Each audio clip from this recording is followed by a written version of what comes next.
नमस्कार दोस्तों, आज के इस शानदार एक्सप्लेनर में हम सब मिलकर एक बहुत ही रोमांचक विषय पर चर्चा करने वाले हैं। एक ऐसी भाषा जो अक्सर हमारे लिए एक बहुत बड़ी चुनौती बन जाती है। जी हाँ, हम बात कर रहे हैं इंग्लिश की। दोस्तों, आज हम किसी बोरिंग क्लासरूम की तरह नहीं, बल्कि बिल्कुल दोस्तों की तरह एक साथ सीखने वाले हैं।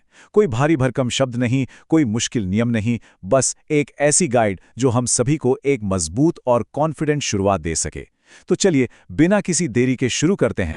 क्या कभी हमारे साथ ऐसा हुआ है कि किसी ने इंग्लिश में अचानक से कोई सवाल पूछ लिया हो और बस दिमाग पूरी तरह सुन्न पड़ गया हो, एकदम ब्लैंक। जवाब पता होता है लेकिन होठों तक आते आते सारे शब्द जैसे हवा हो जाते हैं। और फिर वो जो खामोशी छाती है ना, वो कितनी अजीब और असहज कर देने वाली होती है। सामने वाला बस हमें देख रहा होता है और अंदर ही अंदर एक अजीब सी शर्मिंदगी महसूस होने लगती है। सच कहें तो हम में से लगभग हर किसी ने कभी ना कभी इस स्थिति का सामना जरूर किया है। ठीक है, तो चलिए गहराई से इसे समझते हैं। आज के सेशन में हम इसी बिल्कुल आम सी लेकिन बहुत बड़ी लगने वाली समस्या को जड़ से उखाड़ फेंकने वाले हैं। हम एकदम बेसिक से, बिल्कुल ग्राउंड लेवल से शुरू करेंगे। घबराने की बिल्कुल भी जरूरत नहीं है, क्योंकि हर बड़ी इमारत की शुरुआत एक छोटी सी ईंट से ही होती है और आज हम मिलकर वही पहली ईंट रखने जा रहे हैं। तो सबसे पहले आते हैं हमारे आज के पहले भाग पर। हम आखिर संघर्ष क्यों करते हैं? आइए देखते हैं वो 3 सबसे बड़ी रुकावटें जो हमारा रास्ता रोकती हैं। यहाँ हमारी 3 सबसे बड़ी कमजोरियां सीधे तौर पर सामने हैं। पहली रुकावट है डर। ये डर कि अगर कुछ गलत बोल दिया तो लोग क्या कहेंगे, लोग हंसेंगे तो नहीं। दूसरी रुकावट है ग्रामर का जुनून। दिमाग में हर वक्त नियम घूमते रहते हैं कि इज लगाऊं या आर, और बस इसी चक्कर में हम बोलना ही भूल जाते हैं। और तीसरी सबसे बड़ी रुकावट है प्रैक्टिस की कमी। अगर हम रोज इसका अभ्यास नहीं करेंगे तो ये कभी भी हमारी आदत का हिस्सा बन ही नहीं पाएगी। लेकिन दोस्तों, यकीन मानिए, आज हम इन तीनों रुकावटों को हमेशा के लिए पार कर लेने वाले हैं। चलिए आगे बढ़ते हैं भाग 2 की तरफ। सरल दैनिक वाक्य। हम करेंगे बिल्कुल बुनियादी बातों से शुरुआत। दिन की शुरुआत अगर एक छोटी सी जीत से हो तो पूरा दिन बेहतरीन जाता है ना? अगर हम सुबह सुबह किसी से मिलते हैं और कहते हैं सुप्रभात, तो उसकी जगह बस एक हल्की सी मुस्कान के साथ गुड मॉर्निंग कहना शुरू कर सकते हैं। ये बहुत ही आसान है और इसमें किसी भी तरह की ग्रामर की चिंता करने की कोई जरूरत नहीं है। ये बिना किसी तनाव के हमारी डेली प्रैक्टिस का एक शानदार हिस्सा बन जाता है। बिल्कुल इसी तरह जब हम किसी का हालचाल पूछते हैं, आमतौर पर हम कहते हैं आप कैसे हैं। इसे बस थोड़ा सा बदलकर हमें हाउ आर यू कहना है। बातचीत को एकदम हल्का और नेचुरल रखना है। जरा सोचिए, दिन भर में हम कितने लोगों से ये सवाल पूछते हैं। अगर हर बार इसे इंग्लिश में पूछा जाए तो सोचिए हमारी प्रैक्टिस कितनी तेजी से होगी। और अगर कोई और हमसे यही सवाल पूछ ले तो हमारा जवाब भी तुरंत तैयार होना चाहिए। मैं ठीक हूं की जगह बस इतना सा कहना है, आई एम फाइन। इन छोटे छोटे वाक्यों का सबसे बड़ा फायदा यह है कि ये हमारे दिमाग से ग्रामर का वो जो डर बैठा है ना, उसे पूरी तरह से निकाल देते हैं। हमें कोई नियम नहीं सोचने पड़ते, बस एक तैयार वाक्य बोलना होता है। और ये बहुत ही शानदार तरीके से दर्शाता है कि साधारण बातचीत आखिर शुरू कैसे होती है। किसी अजनबी से मिलते समय सबसे पहला और अहम सवाल यही होता है, आपका नाम क्या है? इसे इंग्लिश में व्हाट इज योर नेम कहना बहुत ही बुनियादी और जरूरी कदम है। ये किसी भी नई दोस्ती या बातचीत की पहली सीढ़ी होती है। अब जब कोई हमारा नाम पूछे तो हम कैसे जवाब देंगे? मेरा नाम है को इंग्लिश में माई नेम इज कहा जाता है। दोस्तों, एक सेकंड के लिए रुकिए और अपने दिमाग में इस खाली जगह पर अपना नाम भरिए। माई नेम इज और उसके बाद अपना प्यारा सा नाम। देखिए कितनी आसानी से हमने एक पूरा इंग्लिश वाक्य तैयार कर लिया। कोई मुश्किल नहीं हुई ना? अब आते हैं भाग 3 पर।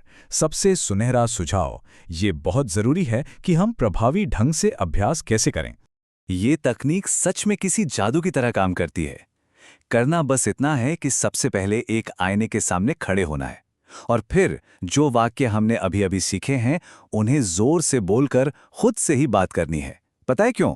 क्योंकि आईना कभी हमें जज नहीं करता, वो हमारी गलतियों पर हंसता नहीं है। खुद से बात करने से हमारी झिझक पूरी तरह खत्म होती है और जब हम असल में दूसरों के सामने बोलने जाते हैं तो वो जो प्रेशर होता है ना, वो पहले ही खत्म हो चुका होता है। तो सबसे महत्वपूर्ण बात यह है कि शुरुआत में ग्रामर की इस चिंता को पूरी तरह से खिड़की के बाहर फेंक देना है। जी हाँ, बिल्कुल। एक बच्चा जब अपनी मातृभाषा बोलना सीखता है तो क्या वो व्याकरण के नियम पढ़ता है? बिल्कुल नहीं, वो बस बोलता है। पहले बोलना सीखें, ग्रामर बाद में अपने आप आ जाएगी। इस बात को आज ही अपने दिमाग में अच्छे से बिठा लेना है। चलिए अब आते हैं भाग 4 पर। आइए साथ मिलकर अभ्यास करें। तैयार हो जाइए मेरे साथ अनुवाद करने के लिए। हमारा पहला वाक्य है, मेरा नाम राहुल है। आइए यहां थोड़ा रुकते हैं और मन ही मन इसके इंग्लिश अनुवाद का अनुमान लगाने की कोशिश करते हैं। सोचिए क्या होगा इसका एकदम सही अनुवाद। बिल्कुल सही, माय नेम इज राहुल। जिन्होंने भी सही अनुमान लगाया उन्हें बहुत बहुत बधाई। हम सच में बहुत अच्छा कर रहे हैं। देखिए ये कितना आसान और सीधा है। चलिए अब अगली चुनौती की तरफ बढ़ते हैं। हमारा वाक्य है, मैं स्टूडेंट हूं। ये भी बहुत ही आम और रोज इस्तेमाल होने वाला वाक्य है। इसे इंग्लिश में बदलने की कोशिश करते हैं। घबराना बिल्कुल नहीं है, बस एक छोटा सा प्रयास करना है। और इसका सही जवाब है आई एम अ स्टूडेंट। सच कहूं तो इंग्लिश बोलना उतना भी मुश्किल नहीं है जितना बड़ा हुआ हमने इसे अपने दिमाग में बना रखा है। ये बहुत ही सीधा और सरल है। अब आते हैं हमारे आज के आखिरी और सबसे महत्वपूर्ण वाक्य पर। ये वो वाक्य है जो आज हम सबके मन की बात एकदम सटीक तरीके से कह रहा है, मुझे इंग्लिश सीखनी है। चलिए इसे ट्रांसलेट करने की कोशिश करते हैं। ये वाक्य हमारे इस नए आत्मविश्वास को और भी मजबूत कर देगा। शानदार! इसका सही जवाब है I want to learn English. क्या बात है! जरा सोचिए, इस छोटे से सेशन में ही हमने कितने सारे वाक्य बनाने सीख लिए। ये छोटी सी कोशिश ही हमारी सबसे बड़ी कामयाबी है। और अब हम पहुंच गए हैं भाग 5 पर, निष्कर्ष। हमारी आगे की रोमांचक यात्रा बस यहीं से शुरू होती है। चलिए एक बार जल्दी से याद कर लेते हैं कि आज हमने क्या क्या हासिल किया। हमने डर और ग्रामर जैसी बड़ी रुकावटों को समझा और उन्हें पार किया। हमने अपनी रोजमर्रा की बातचीत के लिए कुछ बहुत ही आसान और काम के वाक्य सीखे। और सबसे बड़ी बात, हमने आईने के सामने अभ्यास करने का वो जादुई तरीका सीखा जो हमारी झिझक को हमेशा हमेशा के लिए खत्म कर देगा। ये वो अचूक हथियार हैं जो उस ब्लैंक माइंड वाली समस्या को कभी वापस नहीं आने देंगे। दोस्तों, ये तो बस एक शुरुआत थी। हमारे अगले एक्सप्लेनर में हम एक और बहुत ही दिलचस्प विषय लेकर आने वाले हैं। हम सीखेंगे कि इंग्लिश में अपना परिचय कैसे दें।